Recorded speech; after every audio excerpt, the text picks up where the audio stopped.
Friends, आज की कहानी है बदले की आग भाग 6। पिछले भाग में आपने पढ़ा मारिया का डांस खत्म होते होते काफ़ी रात हो गई थी और वह बाहर आकर टैक्सी का इंतज़ार करने लगी क्योंकि आज वो मोटर नहीं ला सकी, क्योंकि उसकी मोटर तो रास्ते में ही बंद हो गई थी। अब आगे सुनसान सड़क पर इक्का दुक्का मोटरें ही निकल रही थी। तभी वो क्लब वाला आदमी मारिया के पीछे से आया और उसने मारिया का दुपट्टा खींचने की कोशिश की।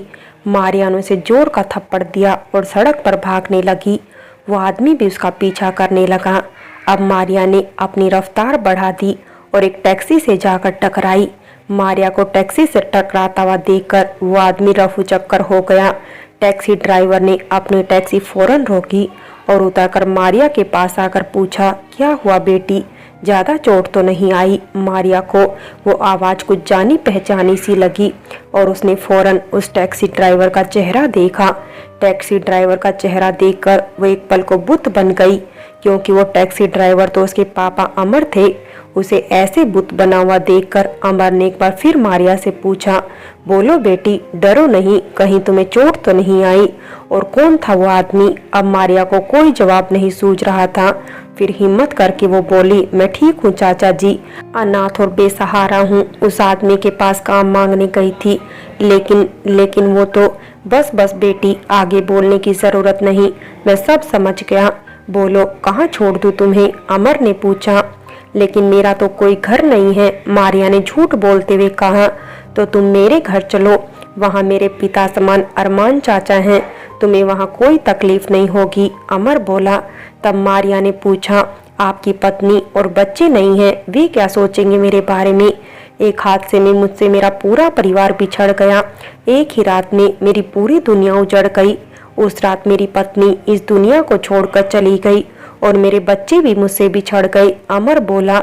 ये सुनकर मारिया चीखना चाहती थी, रोना चाहती थी, लेकिन उसने अपने आंसुओं को रोक लिया, बहने नहीं दिया। वो अमर से भी नहीं कह सकती थी कि पापा, मैं आपकी बेटी मिन्नी हूँ, मुझे अपने सीने से लगा लीजिए। वो अब मिन्नी नहीं, मारिया बन गई है, जो क्लब में अपने जिस्म की नुमाइश करके गैर मर्दों का दिल बहलाया करती है। किस मुंह से ये सब मैं पापा को बताऊं? वो ये सोच ही रही थी कि फिर अमर ने कहा, चलोगी ना बेटी मेरे घर पर? मारिया बोली, चलिए चाचा जी। और इतना कहकर मारिया अमर के संग चली गई। घर आकर मारिया ने जब अरमान चाचा को देखा तो खुशी से उसके आंसू बह निकले। वो अब अपने आंसुओं को रोक ना पाई। तब अमर ने अरमान चाचा से कहा, दुखियारी है, अनाथ है बेचारी, हम लोग अपने जैसे लगे इसलिए शायद अपने आंसू रोक नहीं पाई। कोई बात नहीं बिटिया, आज के बाद तुम अकेली नहीं हो, हम दोनों तुम्हारे साथ में हैं, अरमान चाचा बोले। आप लोग अपने से लगे इसीलिए आंसू नहीं रोक पाई। मारिया बोले, तुम्हारा नाम क्या है बिटिया? अरमान चाचा ने पूछा। जी, मारिया नाम है मेरा, मारिया बोली। अच्छा, तो ईसाई परिवार से हो? अरमान चाचा बोले। जी, मारिया बोली। चलो हाथ मुंह धुलकर कुछ खाना खा लो, अरमान चाचा बोले। जी नहीं, ठीक है, मुझे भूख नहीं है, मारिया बोली। आज जो भी जैसा भी खाना बना है खा लो, कल से तुम बनाकर खिलाना, अमर बोला। लेकिन चाचा जी, मुझे खाना बनाना नहीं आता, कभी ये सब सीखने का समय ही नहीं मिला, मारिया बोली। कोई बात नहीं बिटिया, मैं सब सिखा दूंगा, अनाथ बच्ची भला खाना बनाना कैसे सीखेगी, अरमान चाचा बोले। फिर सबने साथ मिलकर खाना खाया। आज रूखा सूखा ही सही, लेकिन उसे खाकर मारिया की भूख मिट गई थी। अपनों के साथ इतने सालों बाद जो बैठकर खाया था। बिटिया, तुम अब इस घर में आराम से रहो, कल मैं तुम्हारे लिए 1-2 साड़ी ले आऊँगा, तुम अरमान चाचा से खाना बनाना सीखो, हम सब इसी घर में रहेंगे, अमर बोला। खाना खाकर सब अपने अपने बिस्तर पर आकर लेट गए। अमर दिन भर का थका हुआ था, इसीलिए उसे लेटते ही नींद आ गई। अरमान चाचा भी कुछ देर बाद सो गए। मारिया यही तो चाहती थी कि कभी उसे भी सुख के 2 पल नसीब हो, और आज उसे ये सब नसीब हो गया था। अमर के साथ जाने के लिए ही उसने झूठ बोला था कि मेरा कोई घर नहीं है, लेकिन एक तरह से सही भी तो है कि घर थोड़ी ना है, वो तो मकान है, घर तो अपनों से बनता है, जो वो उसे आज मिल गए थे। मारिया को आज इतनी खुशी हो रही थी जो कि जिंदगी में पहले उसे कभी नहीं हुई थी। वो अपने पापा के साथ थी, अरमान चाचा के साथ थी, लेकिन माँ तो उसे हमेशा के लिए छोड़कर जा चुकी है। और दक्ष कहाँ है?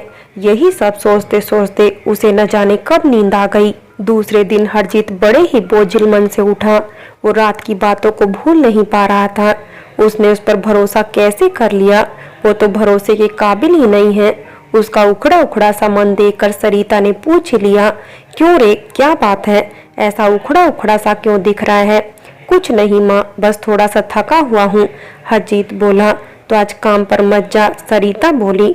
नहीं माँ, इतना भी नहीं थका हूँ, घर पर रहकर भी क्या करूँगा, हरजीत बोला। ठीक है, जैसी तेरी मर्जी, तू जल्दी से नहा ले, मैं तब तक तेरे लिए खाना तैयार करती हूँ। इतना कहकर सरिता खाना बनाने चली गई। उधर मारिया आज सुबह उठी तो घर के आंगन में आ पहुंची।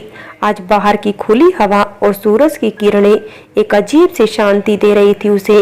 वो आकर आंगन में पड़ी लकड़ी की कुर्सी पर बैठ गई और आकाश में उड़ते हुए पक्षियों को निहारने लगी कि किस तरह से वो अपने पंख फैलाकर खुले आसमान में उड़ रहे हैं।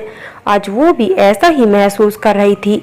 तभी रसोई से अरमान चाचा ने आवाज दी, चाय तैयार है बिटिया, चाय पी लो। जी अरमान चाचा, अभी आई, मारिया ने जवाब दिया। इस तरह मारिया अपनों के बीच पहुंचकर बहुत खुश थी। उधर सुबह हो चुकी थी, लेकिन मारिया का कुछ अता पता नहीं था। शनाया बानो बहुत घबरा गई, क्योंकि ऐसा तो कभी नहीं हुआ कि मारिया क्लब से इतनी देर तक ना आई हो। यही सब सोच सोच कर उसका दम निकला जा रहा था। दिन भर उसने मारिया का इंतजार किया, लेकिन सुबह से शाम होने को आई और मारिया घर नहीं पहुंची थी। तब उसने घबराकर सुनील को टेलीफोन किया। हेलो, उधर से सुनील की आवाज आई। जी, मैं शनाया बोल रही हूँ, शनाया बोली। कहो, क्या बात है? सुनील ने पूछा।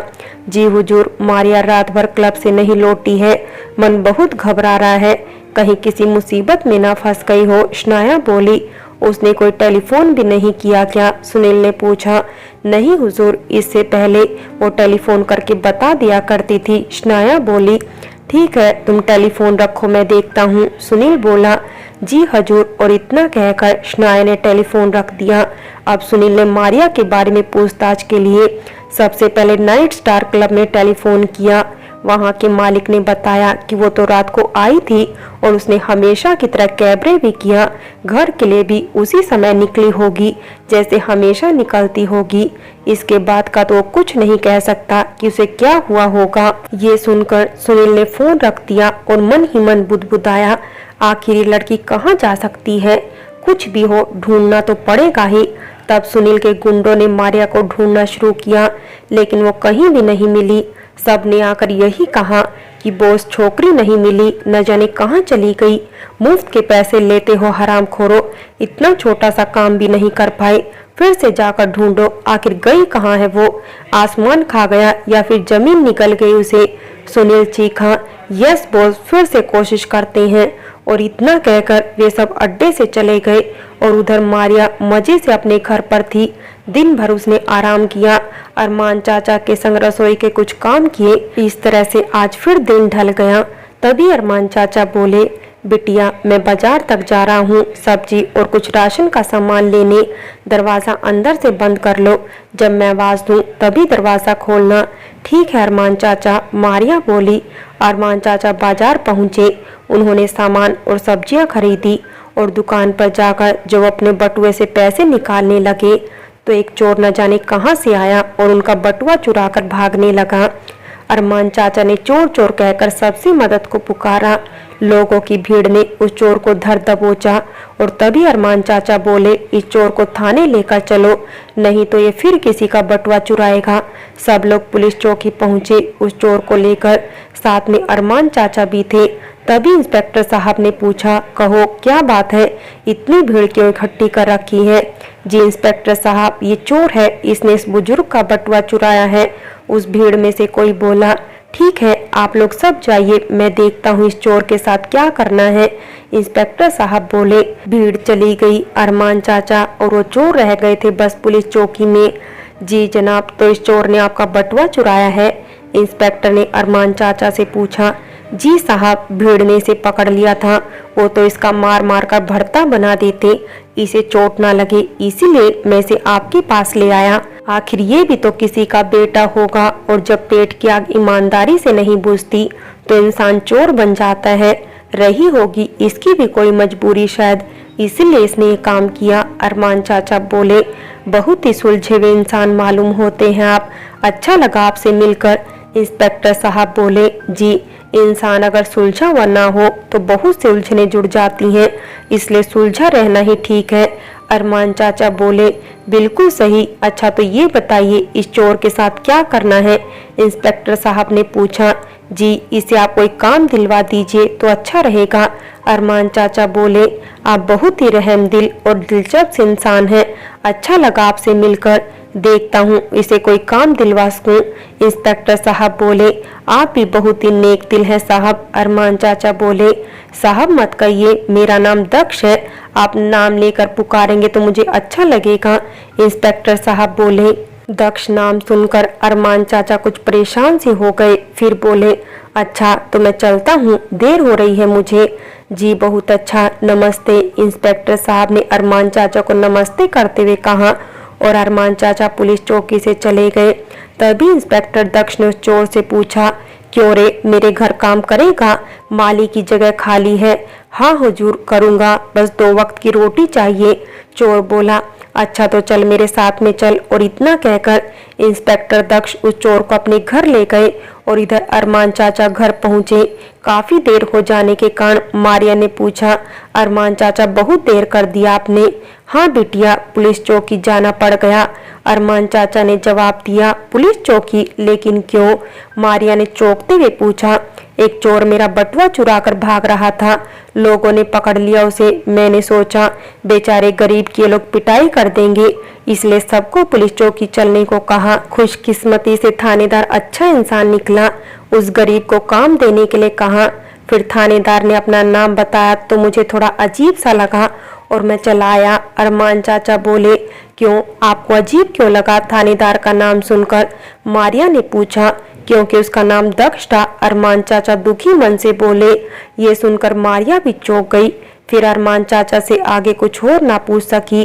क्यों बिटिया, ये नहीं पूछोगी कि दक्ष कौन है? अरमान चाचा बोले, होगा कुछ आपका निजी मामला, अब मैं क्यों पूछूं? मारिया बोली, अब तुझसे क्या छुपाना बिटिया, दक्ष अपने लल्ला का बेटा है जो सालों पहले कहीं गुम हो गया। सालों से उसे ढूंढ रहा हूँ लेकिन अब तक ना मिला। इतना कहते कहते अरमान चाचा रुआंसे हो उठे। कोई बात नहीं अरमान चाचा, दक्ष मिल जाएगा। अच्छे लोगों का वो ऊपर वाला भी बहुत इम्तिहान लेता है। मारिया बोली, सही कहती हो बिटिया। अरमान चाचा बोले, अब ज्यादा उदास मत होइए, चलिए खाने की तैयारी करते हैं, चाचा जी भी आने वाले होंगे। मारिया बोली, लल्ला तो कल की तरह देर से ही आएगा, क्योंकि उसने सोचा है कुछ और आमदनी होने लगे तो एक और टैक्सी लेकर वो भाड़े पर दे देंगे। अरमान चाचा बोले, लेकिन क्यों चाचा, आप 2 लोग ही तो हो और इतने में आप लोगों का खर्चा पूरा पड़ जाता होगा। मारिया बोली, नहीं बिटिया, खर्चे वाली बात नहीं है। लल्ला के ऊपर खून का झूठा इल्जाम लगा था, वो भी उनकी पत्नी आराधना बहू का। उस सुनील ने मेरी आंखों के सामने ही पिस्तौल बेहोश लल्ला के हाथ में थमाई थी। बहू की खून से लथपथ लाश वही फर्श पर पड़ी थी। ये देखकर मैं दक्ष को रातों रात ले भागा।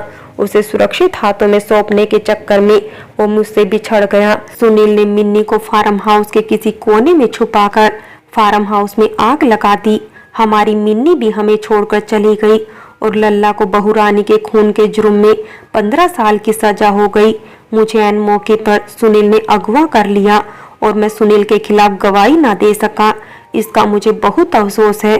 ये सब उस सुनील का किया है और हम उसे उसके कर्मों की सजा दिलवाना चाहते हैं और बिना रुपयों के ये मुमकिन नहीं है। अरमान चाचा ने सारी कहानी कह सुनाई। ये सुनकर मारिया फूट फूट कर रो पड़ी और बोली, तो क्या ये सब सुनील का किया धरा है? तुम क्या सुनील को जानती हो बिटिया? अरमान चाचा ने पूछा। फ्रेंड्स, बाकी की कहानी अगले भाग में देखें और अगर कहानी अच्छी लगी हो तो लाइक करें, शेयर करें और प्यार भरी कहानी चैनल को सब्सक्राइब करें।